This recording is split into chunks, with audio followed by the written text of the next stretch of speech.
Di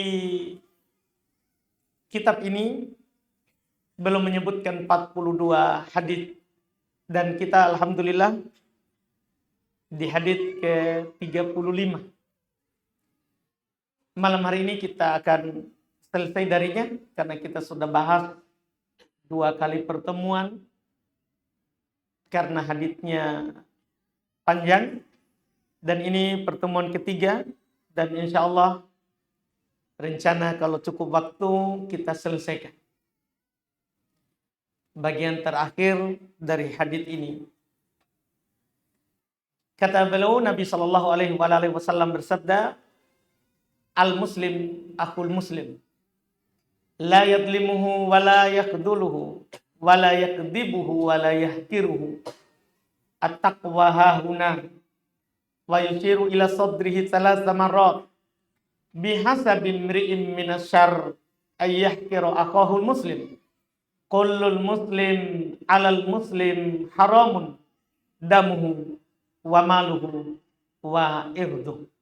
Ini yang kita akan bahas malam hari ini, dan potongan terakhir dari sabda Nabi di hadis yang panjang ini. Kata Nabi, muslim itu saudaranya muslim yang lain. Karena itu dia tidak akan mendolimi saudaranya, tidak akan merendahkan saudaranya, tidak akan mendustakan saudaranya, dan tidak akan menyepelekan saudaranya.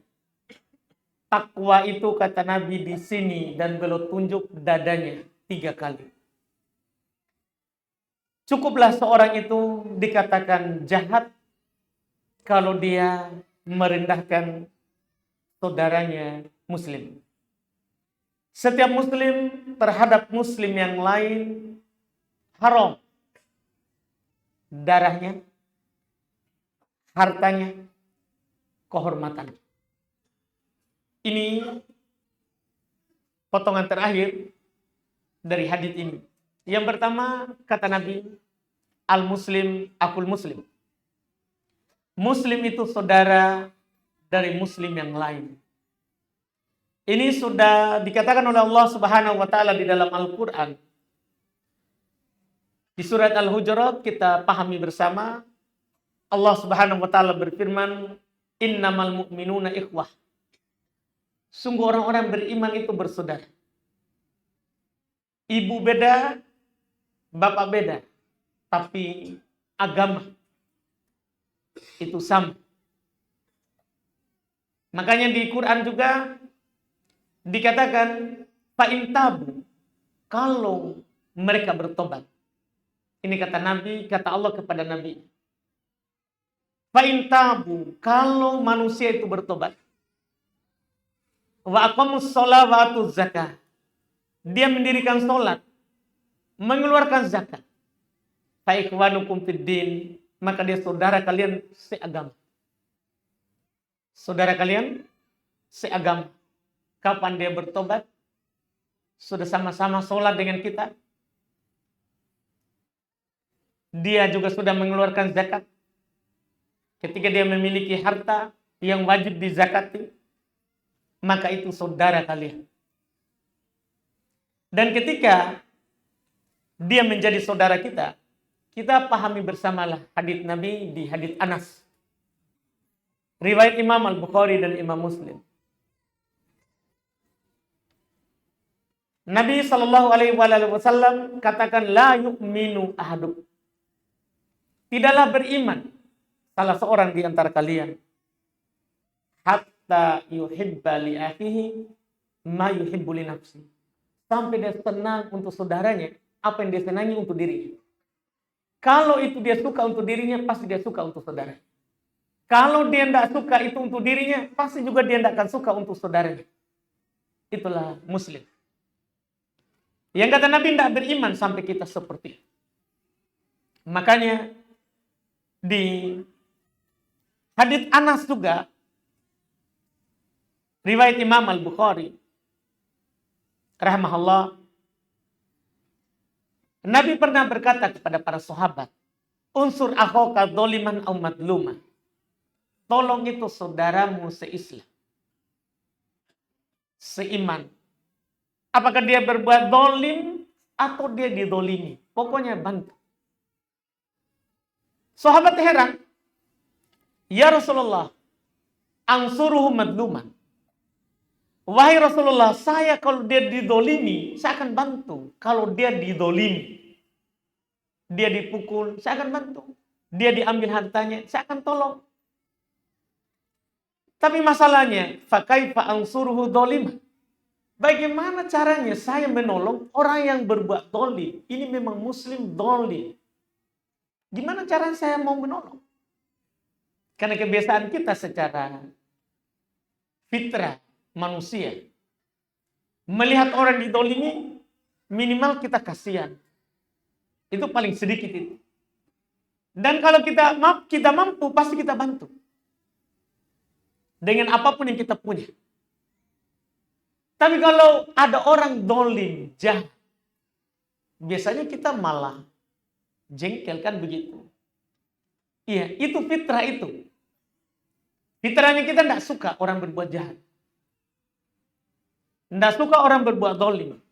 Maka sahabat bertanya, bagaimana saya menolong ini orang dolim? Dia yang jahat. Apa kata Nabi? Tabna'uhu an dhulmi. Fadzalika nasruka iyahu. Kamu menahannya supaya tidak berbuat dolim. Itulah kamu menolongnya. Jadi kamu mencegahnya. Ada orang pukul orang, ambil hartanya orang. Kamu bilang, minimal nasihat. Tidak boleh kamu begitu. Itu kamu menolongnya ternyata. Ini kata Nabi SAW. Ini hadits Anas riwayat Bukhari. Dan semakna dengannya hadits Jabir. Sama dengan itu. Iya. Ini menunjukkan bahwa seorang muslim itu tidak sombong. Ya, tidak membanggakan diri dan tidak merendahkan yang lain. Hadis yang kita baca tadi. Karena itu saudara kita. Itu adalah saudara kita. Makanya di dalam hadis Nabi SAW ketika beliau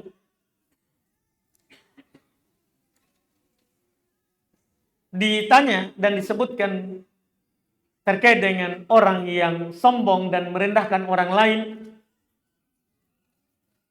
beliau katakan al-kibru batarul haqqi wa ghamtin nas. Sombong itu orang menolak kalau dinasihat dan dia merendahkan orang lain. Itu dibilang sombong. Dan buruknya merendahkan orang lain ini, Nabi jadikan itu sebagai kebiasaan jahiliyah. Kebiasaan orang sebelum Islam. Dan masih muncul juga di Islam. Bagi orang-orang yang jauh dari hidayah Allah. Nabi pernah katakan, arba'un. Ini supaya kita hindari. Bahwa muslim tidak boleh itu. Arba'un min umuril jahiliyah. Ada 4 hal perkara jahiliyah itu sebelum Islam itu muncul. Itu ada. Tapi ada di muslim. La yatrukunahunna. Kata Nabi, mereka tidak akan meninggalkannya. Makanya Nabi ingatkan. Apa itu? Beliau katakan al-fakru bil ahsab wa ta'nu bil ansab wan niyahah. Ini 3. Yang keempat adalah istisqa bin nujum. Berbangga-bangga dengan nasab. Saya ini keturunan ini. Saya Andi.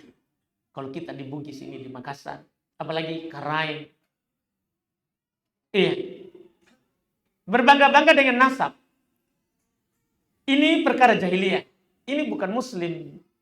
bukan ciri muslim. Iya. Demikian pula sebaliknya, mencela nasab. Nah, ini juga pasangan. Orang kalau dia berbangga dengan nasabnya, biasanya juga dia mencela nasab orang lain. Kebiasaannya itu. Yang ketiga, meratapi mayat. Meratapinya ya, bukan menangis keluar air mata. Kalau hanya keluar air mata karena sedih, Nabi juga pernah menangis. Cuman meratapinya sambil ngomel-ngomel, berbicara sembarang. Iya, ini perkara jahiliyah.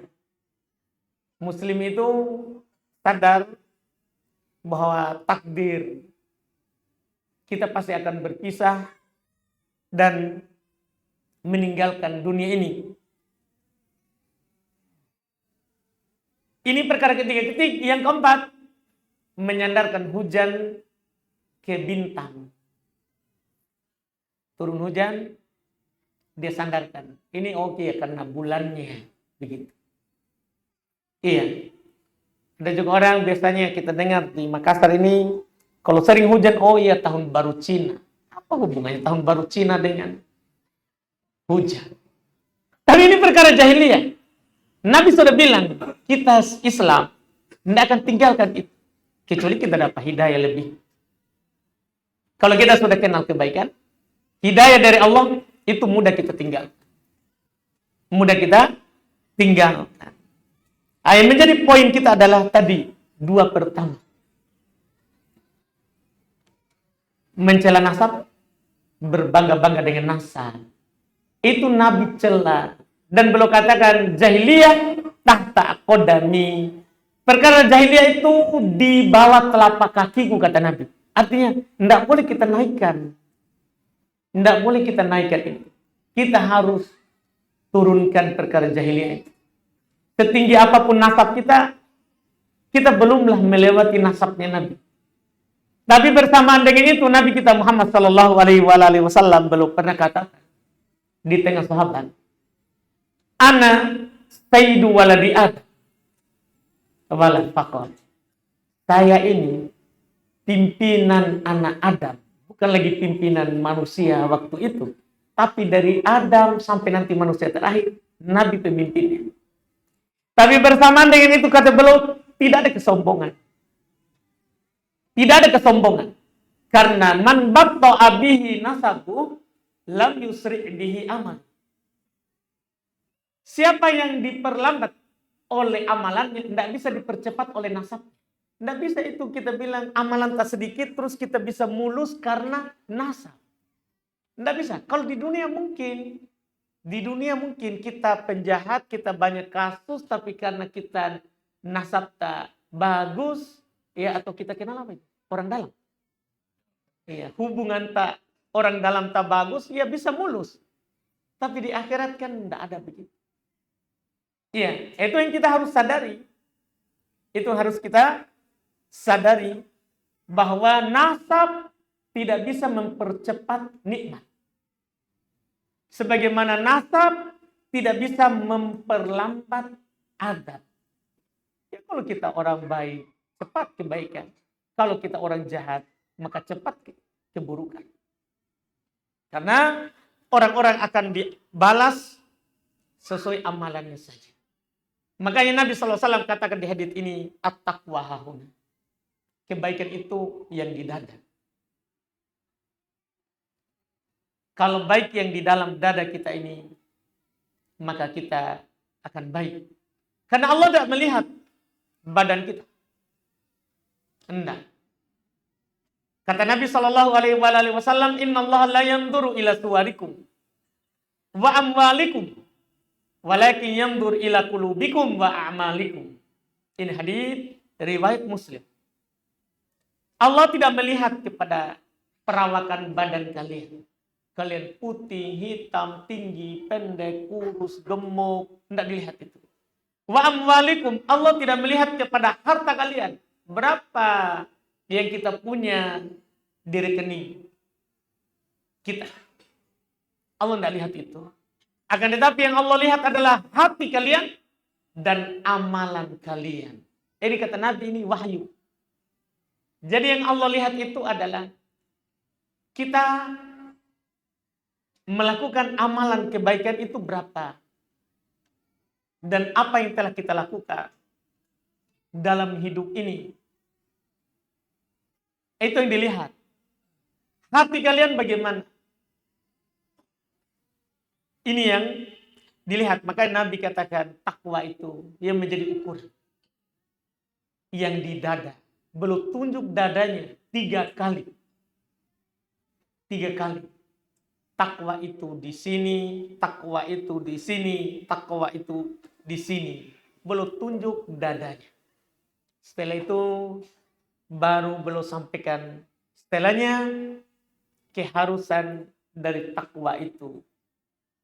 Belum berkata, cukuplah seorang itu dikatakan jahat kalau dia merendahkan saudaranya. Karena muslim dengan muslim yang lain. Kata Nabi, haram dilanggar darahnya. Haram dilanggar hartanya. Haram dilanggar kehormatannya. Itu muslim. Tidak boleh kita tumpahkan darahnya. Tidak boleh kita ambil hartanya. Tidak boleh kita cacati kehormatannya. Makanya di Islam itu orang menuduh yang lain zina itu hukumnya berat. Kalau dia tidak punya saksi 4 orang, dia dicambuk 80 kali. Kalau tidak punya saksi. Iya, dia dicambuk. Karena asalnya muslim itu terhormat. Kehormatannya. Bahkan Umar, waktu itu, di masa beliau ada yang menuduh temannya telah berzina. Dia berkata, saya melihat ada perempuan masuk di tendanya. Umar bertanya kepadanya. Dan masalahnya itu waktu itu dia tuduh Al-Mughirah bin Syu'bah. Memang belum terkenal. Al-Mughirah bin Syu'bah ini belum pernah nikah 4 dan cerai 4. Memang belum banyak istri. Iya. Waktu itu pernah perempuan masuk di tendanya. Ada yang menuduh dia berzina.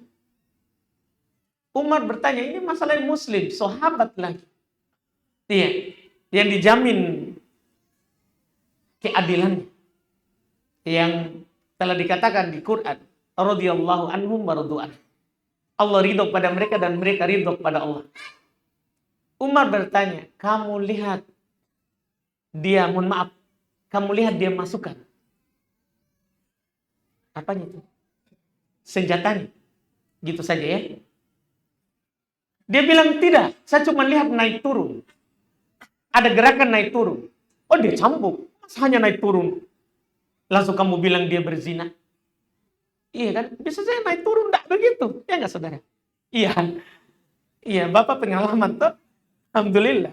Iya.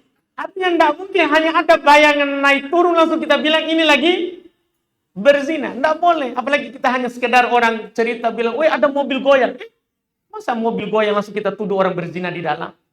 Enggak boleh. Makanya di hukum Islam waktu itu Umar tanya, "Kamu lihat enggak dia masukkan?" Dia bilang tidak, dia cambuk. Umar cambuk yang melapor. Karena muslim, kehormatannya. Tidak boleh kita langgar. Harus memang punya bukti baru kita ngomong begitu. Iya. Haram darahnya, haram hartanya, haram kehormatannya. Kalau sudah muslim. Kalau sudah muslim. Makanya di haji terakhir, haji wada. Haji yang Nabi kan berhaji di tahun keberapa Nabi berhaji? Tahun ke-10 terakhir. Karena Makkah ditaklukkan tahun ke-8. Tahun ke-9 yang diutus berhaji adalah Ali bin Abi Thalib untuk mengumumkan di Makkah bahwa tahun depan tidak boleh lagi ada orang musyrik berhaji. Nabi datanglah haji terakhir. Haji perpisah. Pulang belum sakit meninggal. Iya. Waktu haji itu belum berkhutbah di Mina. Banyak khutbahnya panjang. Di antara juga yang belum sebutkan adalah hari ini Tidak ada lagi perbedaan yang berkulit putih dengan berkulit hitam. Tidak ada lagi perbedaan Arab, Ajam, orang Arab dan non-Arab. Yang membedakan kalian adalah takwa. Karena Allah Subhanahu wa taala berfirman, "Inna akramakum indallahi atqakum." Yang paling mulia di antara kalian di sisi Allah adalah yang paling bertakwa. Makin tinggi ketakwaan kita, maka makin tinggi kemuliaan kita di hadapan Allah. Makanya Nabi bilang, yang menjadi patokan adalah takwa. Bukan lagi kulit, bukan lagi asal. Bukan lagi keturunan siapa. Dan di antara khutbah di situ juga adalah belum bertanya, ini bulan apa? Sahabat tidak jawab. Sahabat kira beliau akan menamakan dengan bulan lain. Selain bulan Dzulhijjah, bulan haram. Nabi juga bertanya, kita lagi di tanah apa? Sahabat juga tidak menjawab. Dan Nabi bilang, iya kita lagi di tanah haram. Karena di Mina. Iya. Dan setelah menanyakan itu, Nabi katakan, sungguh Muslim itu kehormatannya seperti kehormatan bulan ini dan negeri ini, Makkah. Kita tahu kan negeri haram, tanah haram itu, tidak boleh diburu hewan buruannya. Apapun yang hidup di sana, tidak boleh kita buru. Burungnya dan binatangnya, tidak boleh kita buru. Selama ada di lingkaran haram. Tidak boleh dipotong pohonnya. Tidak boleh dicabut rumputnya. Itu tanah haram. Karena kata Nabi, Muslim itu, kehormatannya seperti ini, kehormatan bulan ini bulan haram, dan tanah ini tanah haram. Tidak boleh kita langgar darahnya. Tidak boleh kita langgar hartanya.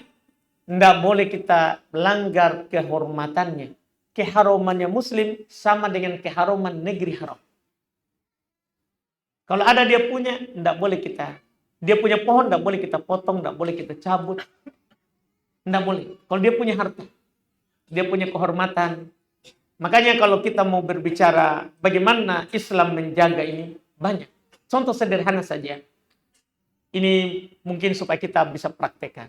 Kalau kita pergi bertamu, ketuk pintunya orang. Saat kita ketuk, tidak boleh kita berdiri begini depan pintu orang buka. Tidak boleh. Habis ketuk, salam kita harus menyamping. Kenapa?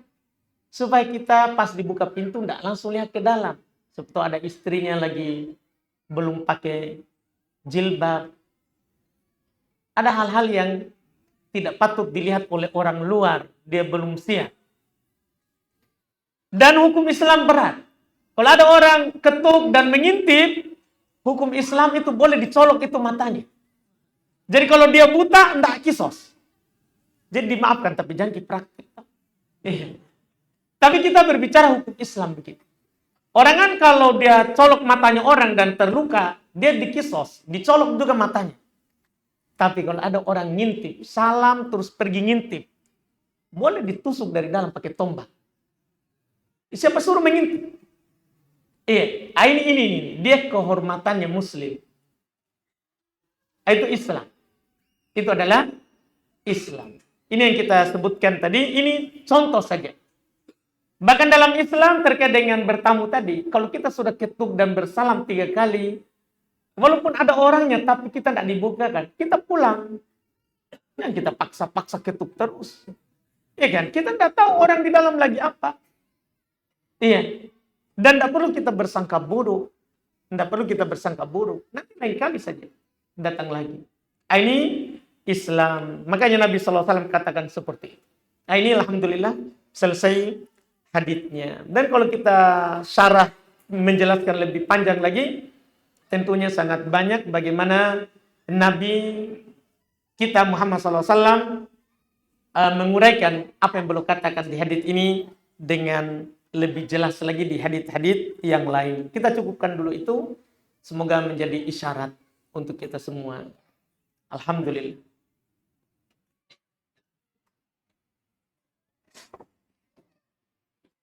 Kita baca pertanyaan ini. Alhamdulillah.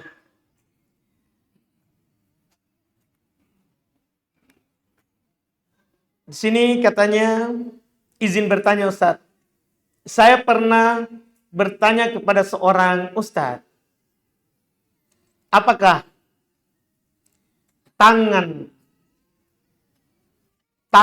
Allah itu cuma satu dan cuma tangan kanan? Dan Ustadz itu menjawab, katanya betul. Dan itu pun kalau diyakini. Maksud ini ucapan Ustadz itu setelahnya? Mohon penjelasan Ustadz, karena dulu dalam surah Al-Ikhlas sudah dikatakan bahwa Allah tidak beranak, tidak pula diperanakan, tapi kenapa Allah punya tangan seperti manusia? Masya Allah. Iya. Jadi betul yang dibilang Ustadz itu bahwa Allah punya tangan. Dari mana kita tahu? Nah, kita tidak pernah melihat Allah karena Allah yang bilang. Allah yang katakan. Di Quran Allah tetapkan bahwa Dia punya tangan. Allah berfirman, bal yadahu mabsuutatan. Bahkan kedua tangan Allah itu selalu terbuka. Demikian pula ini yang ditetapkan oleh Nabi kita Muhammad sallallahu alaihi wasallam. Kata Nabi dalam hadis Bukhari Muslim, innallaha yabsutu yadahu bil-lail liyatuba musi'an nahar wa yabsutu yadahu bin-nahar liyatuba musi'al lail. Allah selalu membuka tangannya di malam hari untuk menerima tobatnya orang yang melakukan kesalahan di siang hari. Dan Allah selalu membuka tangannya di siang hari untuk menerima tobatnya orang yang bersalah di malam hari. Ini menetapkan bahwa Allah punya tangan. Allah sendiri menetapkannya dan Nabi juga Dia menetapkannya. Dan kita sebagai pengikut Nabi percaya itu. Dan itu tidak bertentangan dengan Allah tidak punya anak. Allah tidak punya istri. Tidak bertentangan. Karena mengharuskan punya tangan, harus punya anak. Tidak ada sama sekali pertentangan. Terus ada pernyataan terakhir tadi itu agak berbahaya. Itu tidak boleh kita katakan secara keyakinan. Kenapa Allah punya tangan seperti manusia? Ini pernyataan tidak boleh. Iya, tidak boleh. Karena kenapa? Dalam pernyataan ini terkandung di dalamnya bahwa kita samakan tangannya Allah dengan tangannya manusia. Tidak boleh salah. Tangannya Allah sesuai dengan keagungan dan kesempurnaannya Allah. Tangannya kita manusia sesuai dengan kekurangan kita. Dan kalau kita tidak paham, kalau kita bilang, kenapa tidak sama Ustaz? Padahal sama namanya. Sama nama tidak mengharuskan sama kaifiat. Sama bentuk. Tidak. Sederhananya, para ulama jelaskan begini. Kamu punya tangan, gajah punya tangan, semut punya tangan. Sama enggak? Kan begitu pertanyaannya. Ketika kita jawab tidak sama, ini antara makhluk. Kita tinggal bilang begitu. Ini antara ciptaan Allah, tidak sama. Tangan itu sesuai dengan makhluk itu. Gajah karena besar, tangannya besar. Semut karena kecil, tangannya kecil. Kalau dikasih sama, gimana caranya semut jalan tangannya gajah? Ini antara makhluk berbeda. Kenapa kita pergi samakan dengan Allah sama makhluk? Yang Allah sudah katakan begini di Quran. Laisa kamitslihi syai'. Tidak ada sesuatu apapun yang serupa dengan Allah. Jadi kalau Allah bilang Dia punya tangan, yakinilah. Tidak sama dengan apapun dari tangannya makhluk. Hal ta'lamu lahu samiyah di Quran juga. Tidak ada samanya Allah. Surat Al-Ikhlas kita sudah hafal semua. Qul huwallahu ahad. Katakanlah, Allah itu maha tunggal. Tidak ada samanya. Allahus samad. Allah itu tidak butuh kepada apapun. Tapi segala sesuatu butuh kepadanya. Lam yalid, tidak beranak, makanya tidak ada samanya.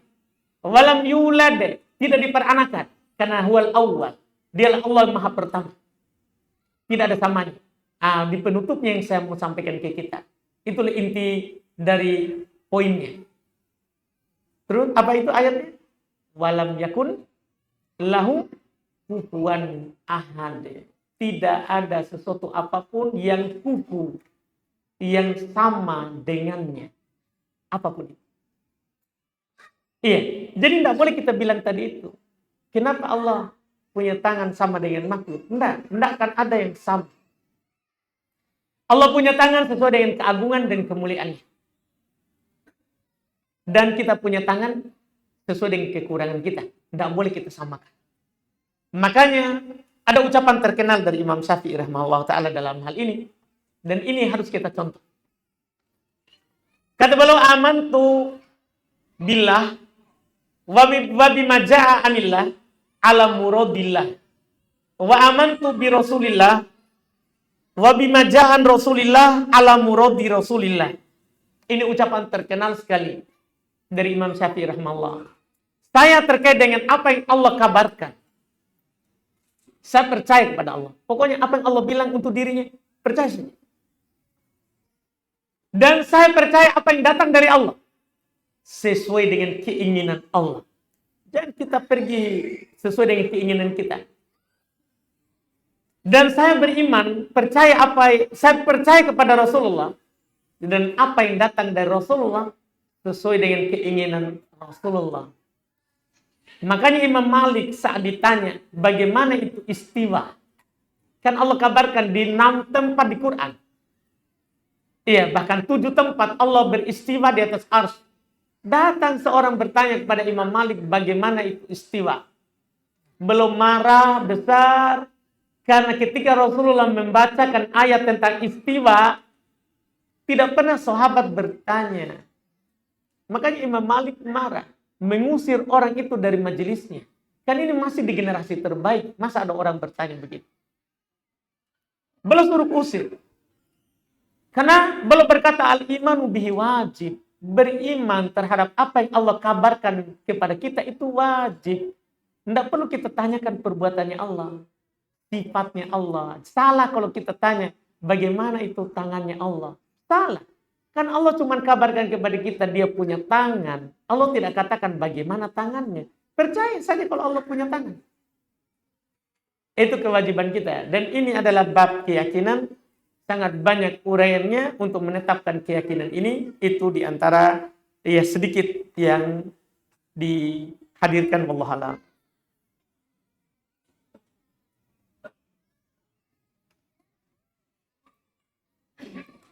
Katanya berikan penjelasan tentang tafsir surat Az-Zukhruf ayat 6871. 6871 Az-Zukhruf. Tidak disebutkan ayatnya di sini. Alhamdulillah. Siapa yang hafal ayatnya? Tidak ada? Az-Zukhruf 71. Tapi siapa tahu penanya hafal? Dikasih hadiah. Iya. Saya pernah hafal tapi saya dilupakan. Kalau kita lupa ayat, sebagai faedah saja. Tidak boleh kita bilang saya lupa. Tapi saya dilupakan. Iya. Rahasia. Teman saya bertanya, kenapa bisa? Rahasia lah. Jadi ayat 71, 68 sampai 71 ditanya oleh penanya ini. Jadi 68 itu ya ibadi. La khaufun alaikum al-yauma wala antum tahzanun. Wahai hamba-hambaku. Pada hari ini tidak ada lagi rasa takut bagi kalian, tidak pula bersedih. Alladzina amanu bi ayatina wa kanu muslimin. Yaitu orang-orang, ini keterangannya. Orang-orang yang beriman terhadap ayat kami dan mereka muslim. Udkhulul jannata antum wa azwajukum tuhbarun. Masuklah ke dalam surga kalian dan pasangan kalian.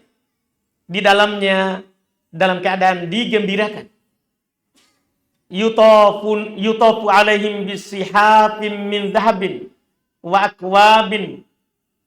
Dilayani mereka dengan piring-piring dari emas dan akwab, piala-piala dari emas. Wa fiha ma tashtahihil anfus wa taladdul a'yun. Di dalamnya terdapat segala perkara yang membuat pandangan itu nikmat dengannya, dan ya, mata itu merasa lezat dengannya. Wa antum fiha khalidun, dan kalian di dalamnya kekal. Pertanyaannya, penjelasan tafsir dari surat. Saya kira jelas ini ayat Az-Zukhruf, ayat yang kita sebutkan ini, saya rasa jelas bahwa pernyataan Allah terhadap orang yang beriman, bahwa orang beriman itu ketika dia bangkit nanti di hari kiamat, waktu dunia mereka adalah orang-orang yang istiqomah berkata, kan di ayat ini juga ada sebelumnya, innal ladzina qalu rabbunallahu tsumma istaqamu. Sesungguhnya orang-orang yang berkata Rabb kami Allah, kemudian istiqomah. Dia istiqomah di atas ucapan itu, berkata Rabbnya Allah dan istiqomah sampai ajal meninggal. Ini tadi dikatakan, hari ini kalian tidak ada lagi rasa sedih, tidak ada lagi rasa takut, tidak ada kesedihan terhadap apa yang telah lewat, dan tidak ada lagi rasa takut terhadap apa yang akan datang, karena kalian beriman sampai meninggal. Sampai meninggal. Ini kan ayat berita gembira. Orang yang beriman dan muslim di situ, mereka beriman terhadap ayat-ayat kami dan mereka muslim. Bagi mereka surga. Ini kan kabar gembira saja. Saya kira jelas seperti ayatnya. Saya kira terkait dengan hukum tadi. Ya memang ini kan surat-surat Makkiyah. Surat-surat Makkiyah itu kebanyakannya tentang surga dan neraka. Tentang surga dan neraka, belum ada hukum. Kan di Mekah belum disyariatkan banyak syariat. Wallahu a'lam.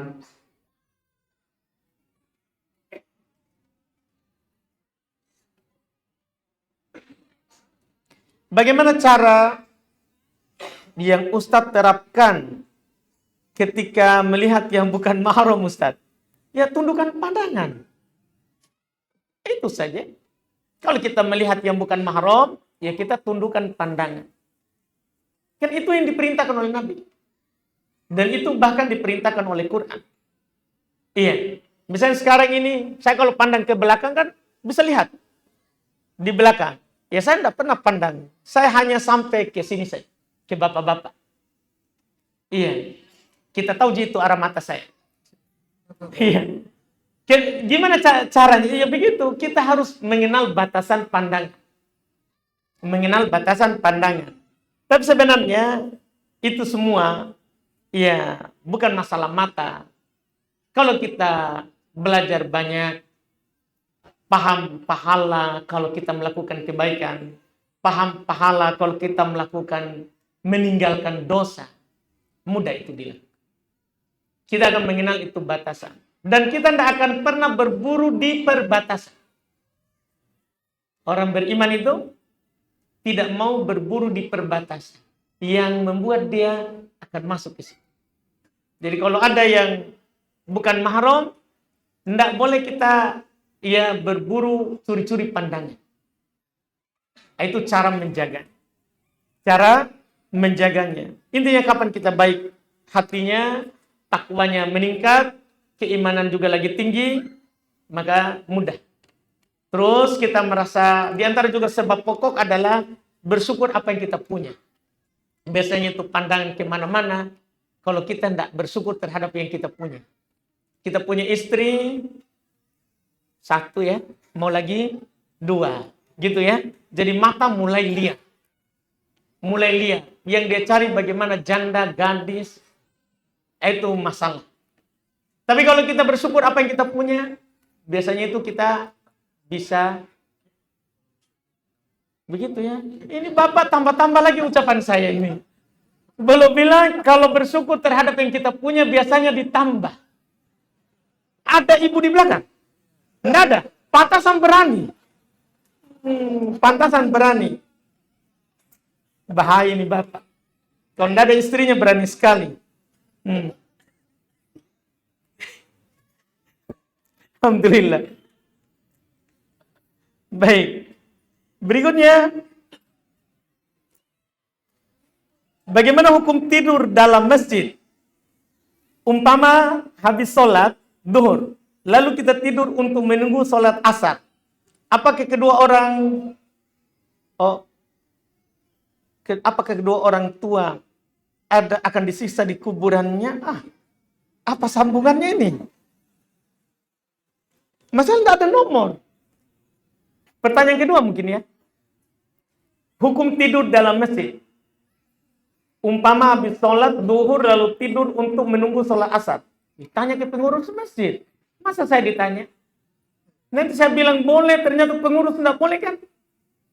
Tanya ke pengurus. Nah, iya kan? Biasa bapak tidur di sini gimana? Pengurus bilang. Tidak apa-apa. Kan boleh begitu. Iya. Biasa beliau lagi latihan tidur di luar rumah. Iya. Mungkin itu minta mau tambah. Jadi latihan dulu keluar rumah. Karena siapa yang mau tambah 2 kalau orang-orang Bugis ya latihan dulu keluar tidur di masjid. Ya biasanya nanti disuruh keluar tanpa sandal. Ya maki, saya tahu di penderitaan tak.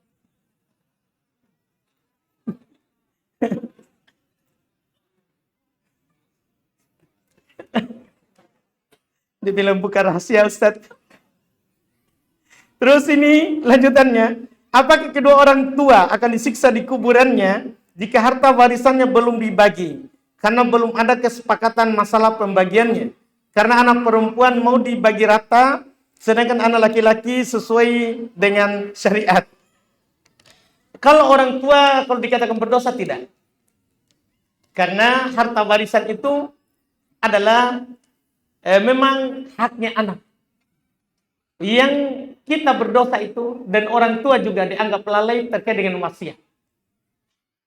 Bukan harta warisan dan utangnya. Makanya kita bisa baca surat An-Nisa itu. Ayat 11, 12, 13 terkait dengan harta warisan 11, 12. Ya, harta warisan 2 ayat. Itu selalu dijelaskan pembagiannya berapa.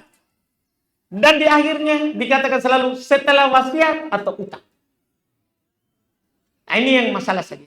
Kalau orang tua ada wasiat, jalankan dulu. Ada utang, bayar dulu. Baru warisan kita yang urus. Kita yang urus. Kemudian masalah tadi pembagian itu memang secara hukum syariat bahwa laki-laki beda dengan perempuan. Secara syariat begitu. Karena lidzakari mithlu hadzil unthayain. Laki-laki itu memiliki hak 2 bagian dari perempuan. Jadi kalau kita punya saudara, kita cuma 2 orang, salah laki-laki dan perempuan, maka itu harta dibagi 3. Bukan dibagi 2. Dibagi 3. Karena perempuan 1 bagian, laki-laki 2. Tapi kalau melihat kasus yang kita tanyakan itu, sebenarnya daripada kita lama-lama, tidak apa-apa kita sumbang kepada saudari perempuan. Tidak ada masalah. Daripada kita lama, tidak bersepakat, akhirnya nanti masing-masing mendoakan supaya meninggal cepat. Ya banyak Pak begitu. Banyak kasus yang saya orang datang konsul begitu pribadi. Banyak itu masalah gara-gara masalah pembagiannya. Pembagiannya akhirnya saya pernah ke seorang. Jadi sekarang itu Ustadz, kami itu hanya masing-masing mendoakan supaya cepat mati yang lain. Itu kan masalah. Gara-gara uang itu sedikit. Iya, uang itu sedikit. Makanya rata-rata kalau hal itu saya diminta nasihati, bilang bagi saja. Ikhlaskan saja. Bagian tak untuk saudara perempuan tak. Kan saudara tak juga. Itu. Iya. Orang lain saja kita dianjurkan untuk bersedekah. Ketika Nabi ditanya siapa orang yang paling berhak berbuat baik, saya berbuat baik padanya. Di antara yang Nabi katakan adalah al-aqrab fal-aqrab. Orang dekat kemudian dekatmu kemudian dekatmu. Ya minimal kita berbuat baik kepada saudari kita daripada kita tidak bagi. Itu yang ini memang anjurannya sesuai pembagian. Tapi kan kalau ada perselisihan begitu, daripada kita ke pengadilan lebih banyak lagi. Yang keluar lebih baik kita bagi saja rata, walaupun itu saudari kita misalnya dolim dia yang tanggung. Kalau memang kita tidak ridho, dia dolim, dia yang tanggung. Karena Abdul mudulumat yaumul kiamat, kedoliman itu kegelapan pada hari kiamat.